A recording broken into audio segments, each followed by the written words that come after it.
Brent Daniels' Talk to People program, also known as TTP, was the country's largest cold calling coaching program in the real estate investment space for years. Now it's gone. If you go to TTP's homepage, it used to be all about cold calling. Now there's no mention of it anywhere, and he's promoting PPC. Why did Brent Daniels shut down his #1 cash cow? Does cold calling not work anymore? Some investors are still saying it works really well for them. What's the truth? What's the risk? How good is Brent Daniels' new TTP product? And what does this mean for his business long term?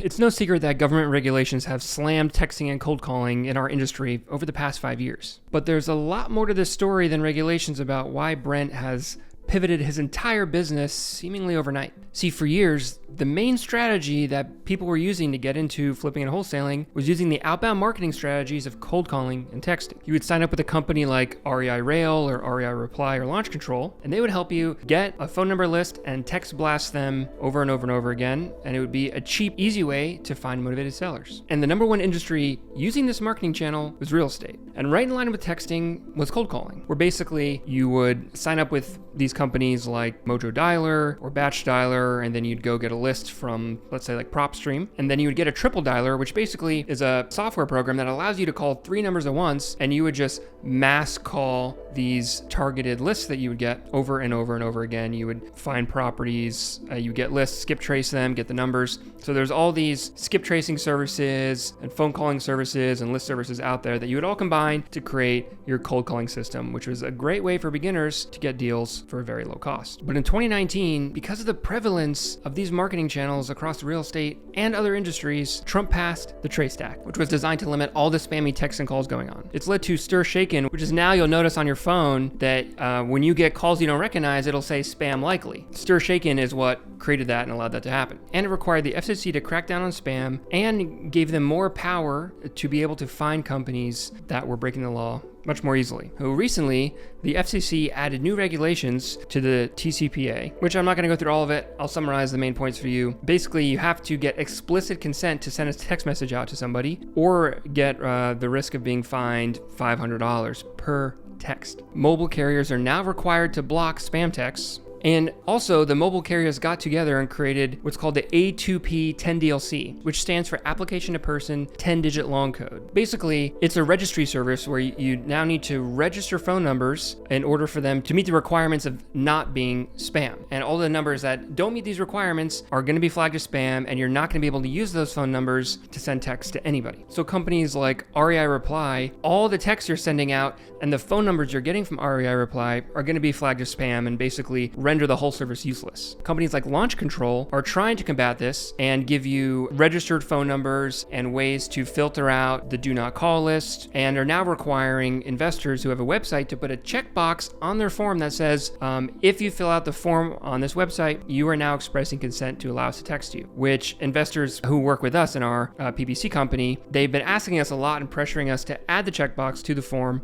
The problem is it does hurt conversion rate on your website. So if you are running inbound marketing traffic like Facebook ads or Google ads or even SEO, it's going to hurt your conversion rate. So either you have to make a choice. Either you don't text the people who fill out your form in favor of getting a better conversion rate, or you just deal with the hidden conversion rate so that you're compliant, or you just send text out anyway and risk getting fined, which is, I think, why a lot of investors are still doing the business. So technically, texting still works. Cold calling still works. You'll still see a lot of investors promoting it as their main way they're getting deals. The way I think of it is like shoplifting. I mean, you can technically shoplift, and if you don't get caught, but the jury's out on if this kind of spammy texting is going to be more like shoplifting or like stealing or considered more like jaywalking, where you shouldn't do it, but like, does anyone really have time to bother? Most of these small investors are not sending out a crazy large amount of texts or doing a large amount of cold calls anyway. So if you have a low volume, your risk of getting caught is much lower, but it's not zero. So triple dialers are basically dead, but you can still manually cold call. And if you have a very targeted list, it can still be effective, but it is much less efficient. And you have to rotate phone numbers out a lot because they keep getting flagged as spam. So if you don't want to take on any of this risk at all, and you love Brent Daniels, you can try out his new PPC service. But there's a major problem with it. You see, how good is the product really? Brent's switch from cold calling to PPC basically changes his entire business model. See, running a coaching coaching program, and selling a coaching program is not the same as providing a service like an agency. I run an agency for real estate investors, and it's not easy to do. And it requires a completely different skill set, and it's a completely different product than selling a coaching program, which basically the program's already made, the community's already set, and it's much more easier to scale than an agency is. Because agency, you're doing one-to-one work with every single investor.